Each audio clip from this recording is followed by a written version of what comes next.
Hello folks, it's Kevin here, the sulkier half of Goblin's Creation, and today I'm going to do a nice open cut pour.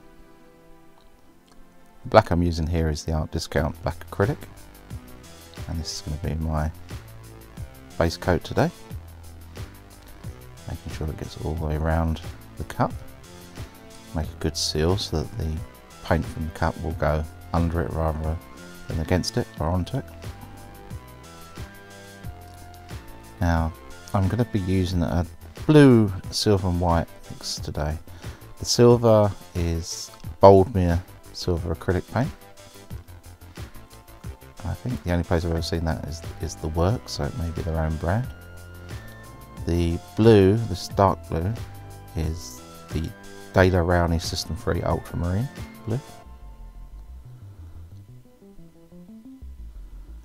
And the next blue is the DecoArt System free fluorescent even blue acrylic. Fluorescent, I like fluorescent. Next we've got white. This white is the last of my PÉBÉO white acrylic paint. I've got a couple of litres of new white to try in my next picture. And this last blue here is a rather expensive blue, which is the DecoArt Sapphire Extreme Sheen Metallic. Now I don't use much of it, but it does have a lovely effect to that metallic blue. It just gives it a nice shine even when dry. It does give you a sense of water, and that's what I'm going for in this one. This is sort of maritime and nautical themed pour. So I'm going to dedicate this one to Junior, since he's going to be spending a lot of time offshore and he'll be looking out for dry land, and so I'll be doing a picture here with lots of water on it. I'm just going to do a few layers and then I'll let some out at the bottom. I've used quite a small cup for the size of this canvas. This canvas is 20 by 20 inches. It's a new canvas I've not tried before. This one is the Art Discount Premium Black Canvas. It's, I think, 370 grams cotton, and it's pre-painted, as you can see, black. That's something that I normally do myself and have to wait, but it's nice to have a black canvas. Now you can see already that the cells are forming, and that's due to the fact that into each one of these squeegees I put 3 drops of PÉBÉO Silicon oil, and then I gave them a good shake, as you saw at the beginning, to make sure it got mixed up, shaken, not stirred in this case. And it's already starting to form some nice cells. Always, as I say, take time to make sure that your canvases are level. As you can see by the way that this is coming out fairly evenly. The only reason it was coming out from one side is because I was holding the cup slightly to one side. It's the centre of paint is staying perfectly still in the middle and not wandering off, which is always a bad, well, a sign that you haven't actually got your canvas level.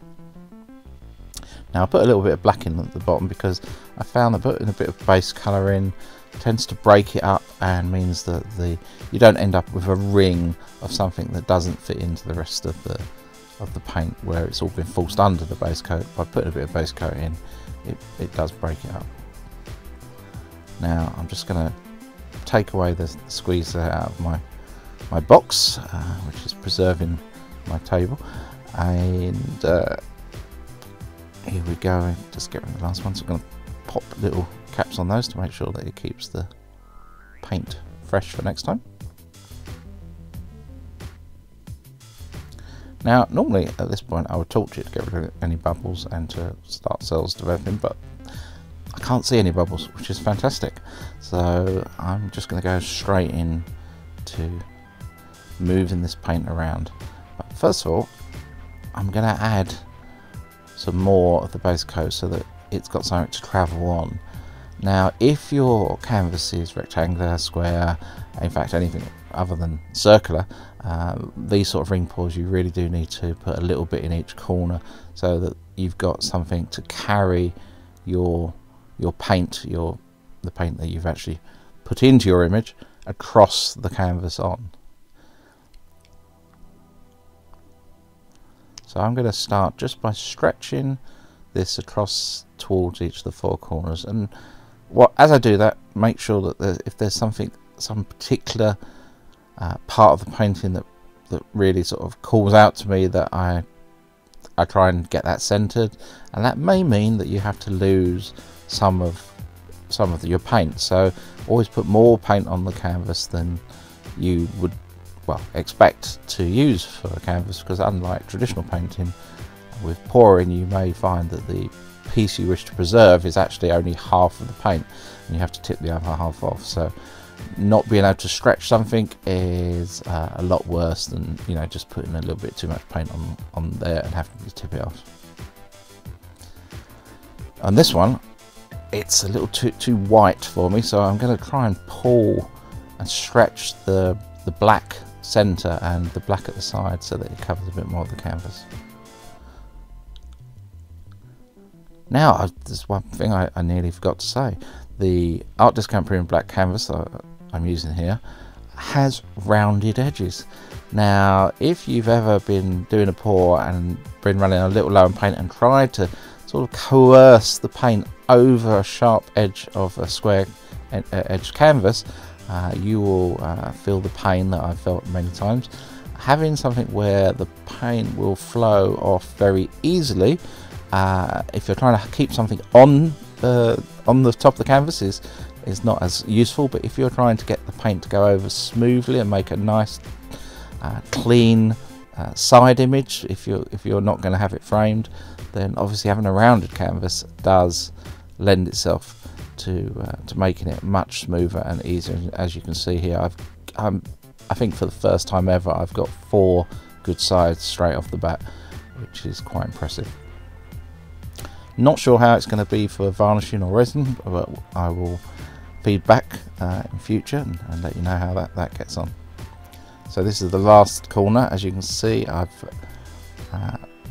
just don't want to push it too fast, and it's sort of a 45-degree angle now.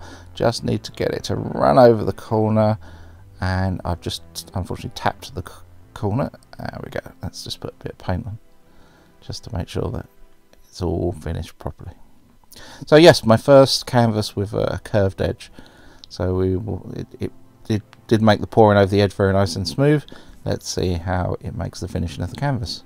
Right, as you saw, I did get a little bit of paint, a lot of paint on my hands there because I forgot to put my gloves on.